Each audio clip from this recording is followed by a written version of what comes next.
Salish name is Charles W. Elliott, and my First Nations name is Tomasin. And I'm from Sartlip First Nation. Our family has been here since the beginning of this village.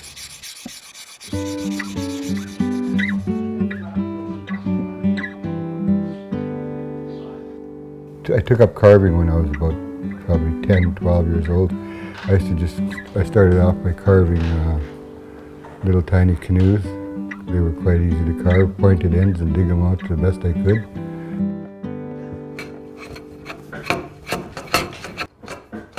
Charles has spent his entire life as a carver, but he's no longer carving little canoes, he's carving big canoes. Lending him a hand is Jeff Rankin, a student in the University of Victoria's Indigenous Governance program. After weeks of working on the bottom of this traditional cedar journey canoe, it's time to turn it over and work on the inside. So Charles has called out the big guns.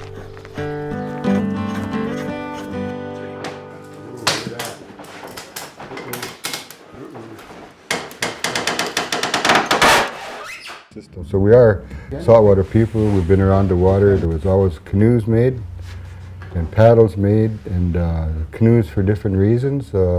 There was journey canoes like this canoe that I'm working on.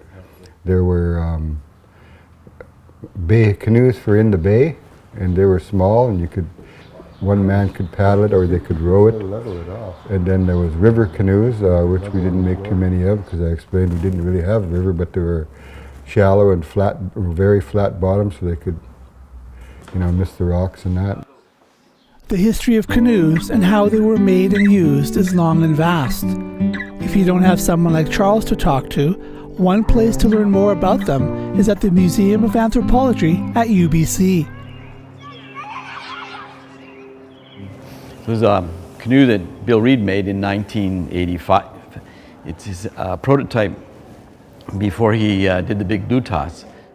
And so it was testing the character of the wood, the steaming, the stretching, and getting the lines as perfect as he was hoping to do.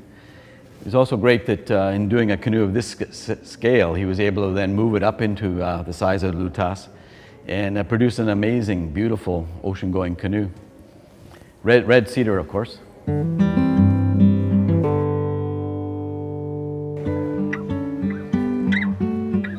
Bill McLennan is a curator northwest at the Museum of Anthropology.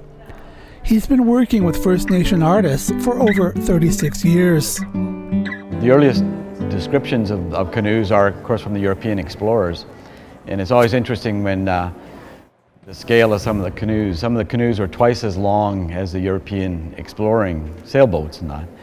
And it's always interesting in the diaries too, the sea captains, the European sea captains, call them the greyhounds of the Pacific, these magnificent canoes they're looking at. And unfortunately, rarely do they actually transfer that surprise and dynamics to the First Nations people that made them. During the late 1800s, the economy was changing, and many canoe builders became boat builders.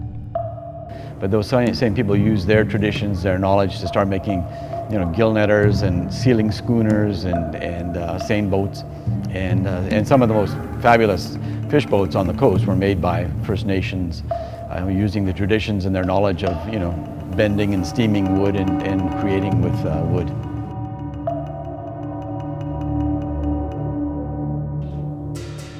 Before working with Charles, all this talk of oceans and war canoes was a bit strange for a Cree from northern Alberta.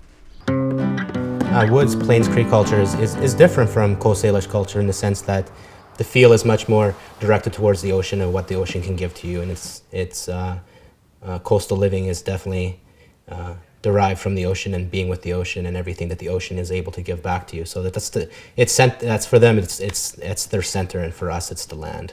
This one here is called an elbow adze. It's shaped like an elbow, I guess. That's why they call the handle and the blade layout.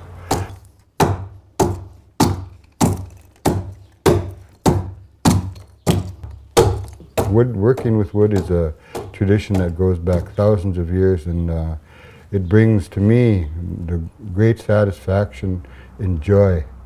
Sometimes I'm carrying my tools after work and I say, I love you. You know, and I go put them down. Because, you know, you do fall in love with your tools. It's amazing. They become your best friends. Yeah, my dad told me one time, he said, a lot of people say dog is man's best friend. He said, it's not that case. He said, your tools are your best friends. So.